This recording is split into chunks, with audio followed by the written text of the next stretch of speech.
माझे आईबाप नाही ती मला त्याची खंत वाटते. पावलागणीच मला त्यांचं ध्यान होतंय. तुझ्या आईबापा असून तू आईबापाला जर नीट बोलत नसली तर काय उपयोग आहे सांग बरं.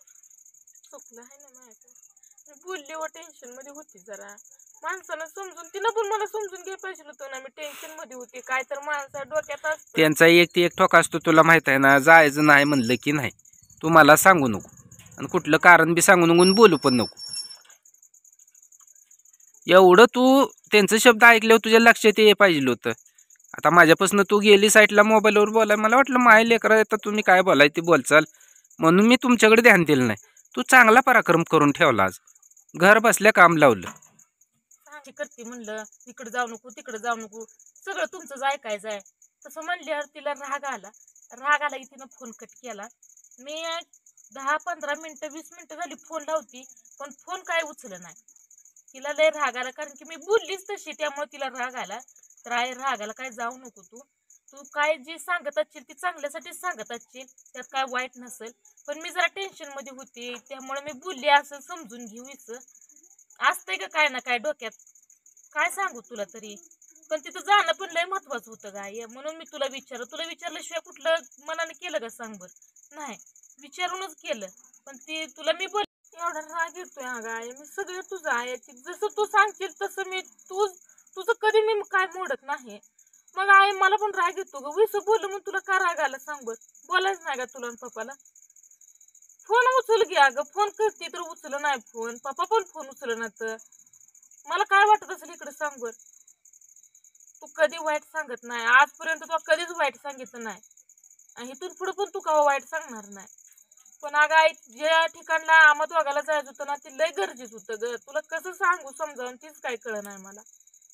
मला मग ती सगळं पुढून सांग तुला नेमकं कुठे जायचं आता काय सांगू तिला सांगा. जर झालेलं झालं त्यांनी तुझ्या फायद्याकरताच सांगितलंय. कारण तुला फिरून नाही चालत त्यामुळे त्यांनी सांगितलंय तू जाऊ नको म्हणून. काय म्हणतो ते अजून 5 दिवस कुठे जाऊ नको. मग काय तर त्यांचं आता वडीलधारी आहे ती त्यांना काय तर समजलं असेल कळलं असेल म्हणूनच सांगितलंय ना. प्रत्येक भारीच्यान तुझं सगळं ऐकायचं आहे म्हणलं. तू प्रत्येक भारीच्यान मला अशी करते म्हणलं. तू एवढं जरा मी निबार 2 शब्द बोलली होती. पण काय बोलायची गरज काय राहिलं ना. जाय अर्जंट काम आजचं उद्या होईल. तुझ्या लक्षात आलं नाही. मी त्यांना कधी एडवाकडं बोलत नाही आणि तू का बोलली. तुम्हाला माहिती आहे ना आपल्याला कुठे जायचं तर असू दे की मग त्यांचा ऐकती का जाणं महत्वाचं आहे तुझ्या. तिचं आता नाही आपल्याला हाती लागलं तर काय करायचं. एवढं नशिबात आहे ती कुठं जात नाही. लोकांनी हातातलं नेलं तर नशिबातलं कोण घेऊन जात नाही. कितीही प्रयत्न केला तर नशिबातलं कोण कोणाचे घेऊन जात नाही. ही जी तुम्ही बोललाय ना हीच आई मला बोलली होती. मग मी पण तुला तेच सांगतोय. काय तर अडचण असेल त्यामुळे त्यांनी तुला तशी म्हणली ती. पण तू समजून घे नाही. तू आज जाऊच का दिलं नाही. तरी तुझा बाप रागा वैतागन तुला काय म्हणला. जा तुला कुठं जायचं ती तू मनाची मालकीन झाली. इथनं पुढं मला फोन करू नको आणि मला विचारू नको. तुझं चांगलं काम असू दे वाईट काम असू दे तू आई बापाला विचारली शेवट कधी घर सोडलंय. मी आईला पप्पाला विचारल्याशिवाय कुठलंच काय काम करत नाही. मग ह्या वेळेस तू त्यांच्यावर एवढी रागाला काय गेली. काय तर अडचण असेल म्हणूनच ती बोलली असतील. तुला समजून घे पाहिजे होतं. बोलत दोघीच लागलं त्यामुळे ती पण लय चिरडेला गेली. खवळली मला ठेव म्हणली फोन मला फोन करू नको. त्याचं वाईट वाटायला लागलंय. मी फोन करते तिनं फोन तर उचलायला असतोय का ना सांगा बरं. चुका कराय आणि वरनं फोन कराय कोण उचलायचं. काय करू मला काय कळलं नाही. एवढं टेन्शन वाईट येतं डोक्याला. नको नको वाटायला लागलंय खरं. इतकं बेकार वाटतंय.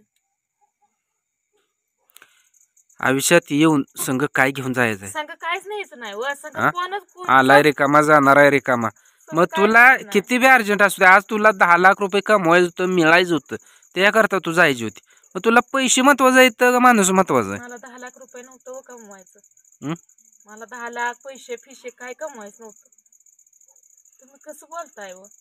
मी तुला उदाहरण दिलं ग. आज तुला 10 लाख रुपये भेटायचं होतं त्याकरता तू जाणार होती. पण तुझ्या आई बापांनी सांगितलं जाऊ नको ती नको आपल्याला. बरोबर का. मला जायचंच नाही म्हणून सांगितलं डायरेक्ट. मग असू दे ना ऐकून घे. याच्या अगोदर तू म्हणली मला इकडं जायचं आहे मी जाणार आहे पप्पा येताय तुम्ही का मी जाऊ. काय वेळा तुझा बाप तुझ्या संग आलाय का नाही. आईला नाही जुळलं तुझा बाप तुझ्या संग आलाय. तुझं प्रत्येक टायमाला कुठं बी जाऊ दे तू.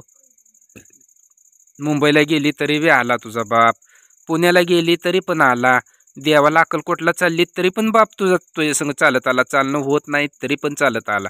मग एवढा विश्वास तुझा आहे बापाचा तुझ्यावर आहे म्हणल्यावर तू त्यांच्यावर थोडा विश्वास दाखव की. विश्वासाचं नाही व काय, बोलत लागलं म्हणून मग सांगते. हीच मी तुला सांगतोय ना, ती तुझ्या प्रत्येक शब्दाला वचनाला जागते ती. मग तू का त्यांचं ऐकलं नाही? तू त्यांना आडवं बोललीस का? त्यांची मन तू दुखवलीस का? अगं लाख मोलाची इस्टेट आहे ती. तू एक किरकोळ मला एक ठिकाणी जायचं होतं, माझं तिथं काम होतं, त्या कामापेक्षा ही काम महत्वाचं नाही. आयुष्यात तू काय नेणार आहे संग? आणि कोणी नेलंय ही मी मागा बी म्हणलंय. आज माझी आईबाप नाही ती, मला त्याची खंत वाटते. पावलागणीच मला त्यांचं ध्यान होतंय. तुझ्या आईबापा असून तू आईबापाला जर नीट बोलत नसली तर काय उपयोग आहे सांग बरं? चुकलं आहे ना माझ्या, मी बोलली व टेन्शन मध्ये होती जरा. माणसानं समजून, तिनं पण मला समजून घ्यायला पाहिजे होतं ना, मी टेन्शन मध्ये होती. काय तर माणसा डोक्यात असतं. त्यांचा एक ते एक ठोका असतो तुला माहित आहे ना, जायचं नाही म्हणलं की नाही. तू मला सांगू नको आणि कुठलं कारण बी सांगू नको आणि बोलू पण नको. एवढं तू त्यांचं शब्द ऐकल्यावर तुझ्या लक्षात ये पाहिजे होतं. आता माझ्यापासून तू गेली साईडला मोबाईलवर बोलाय, मला वाटलं माय लेकरं येतात तुम्ही काय बोलाय ती बोलचाल, म्हणून मी तुमच्याकडे ध्यान दिलं नाही. तू चांगला पराक्रम करून ठेवला, आज घर बसल्या काम लावलं. चांगलं म्हणजे लय चांगलं लागलंय. किती फोन लावती पण उचलच नाही. तिला वाटलं असेल माझ्या शब्दापेक्षा तिला तिकडं जायचं लय महत्वाचं आहे, असं पिसं तिने गैरसमज करून घेतला असं. तशी नाही करणार ती, पण मन खातं की माझं, काय करू आता. मला आता तुमच्यातली सगळीच तुला माहिती आहे ती. तुझा जसा राग आहे तसा त्यांचा पण राग असेल. आता एक दोन दिवस त्यांचा राग शांत होस तर तुला पण गपच बसावं लागणार आहे. आणि ज्यावेळेस त्यांचा राग शांत होईल त्यावेळेस त्याहून फोन करून विचारतेल्या तू गेलती का तिकडं, मी सांगून तू ऐकलं का नाही विचारतील. ते कुठं जात नाही, त्यांची सवय मला पण माहीत आहे. आज 15 वर्ष झालं त्या माझ्या सासू आहे, त्या कशा वागते, त्या कसा राग आहे त्यांचा, किती दिवसात शांत होतो हे मला माहित आहे ना. आता तुझं फोन उचलत नाही ती म्हणल्यावर आपण एकाच मोबाईलवरून फोन करणार, ती माझं तर काय उचलणार आहे ती. तरी पण मी सांगतो मामाला फोन करून, मामाने जर उचलला तर त्यांच्या संग बोलतो, सांगतो. तू टेन्शन घेऊ नको, तू काय रडू नको. रडवलं नको म्हणजे वाईट वाटतंय व. बोलली लय बोलली, जेवढा टेन्शन होतं, जेवढा राग होता तेवढा तिच्यावर काढला सगळा. होतं ती चांगल्या करता होतं म्हणायचं, दे सोडून. त्यांना मी तुझ्या संग बोलायला होतो. तुमची जरी बाप लेकाची माय लेकरायचं काय झालं असलं तर मी तुमच्या तिघाचा मेळ एक ठिकाणी आणून बोलायला होतो. साथ दिला, माझं दिलं नाही. अगं काय टायमानं तुझ्या बापानं माझी साथ सोडली पण तुझी साथ सोडली नाही. सासून तुझी साथ सोडली पण माझी कधी सोडली नाही. असल्या माता माऊलीला तू का दुखवलं? चुकी तुझी आहे, मी म्हणणार नाही त्यांची चुकी आहे. चुकी सगळी तुझी आहे. तू तुझ्या आईबापाला आज दुखवलं ना, ही सगळी चुकी तुझी आहे. एवढं तुला अर्जंट महत्वाचं, मला बी माहित आहे कुठं जायचं होतं, पण ती न सांगता एक सिक्रेट गोष्ट होती आणि ते आज आमचं काम होणार होतं. पण आता ते रखडलं. पण कसं आहे, माणसाच्या शब्दा पुढं त्या कामाची किंमत 0 आहे. भलं लाख रुपयाचं काम असू द्या, पण त्याला मी तर माणसापेक्षा किंमत त्याला जास्त देत नाही. कसं झालं, काय झालं, काय कळलं नाही त्या जिटीत मला. मी काय तिला बोलून गेली तीच काय कळलं नाही. पण ज्यावेळेस तिनं फोन ठेवला तेव्हा वाटायला उगाच आईला बोलली, उगाच पप्पाला बोलली असं वाटायला लागलं. बरं जाऊ दे, रडू नको.